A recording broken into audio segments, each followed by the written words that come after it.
here's how to create this text fade blur animation in Premiere Pro. Select your type tool and type in some text.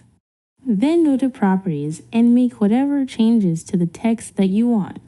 Now go to Effects and search for Gaussian Blur. Add this effect to your text layer. Go to Effect Controls, click the stopwatch icon beside both blurriness and opacity. Modify the blur value to 40 and the opacity to 0. Then move your timeline slider ahead 15 frames and change the opacity to 100 and blur to 0. Move your timeline slider ahead to seconds. Then click the keyframe button for both blurriness and opacity.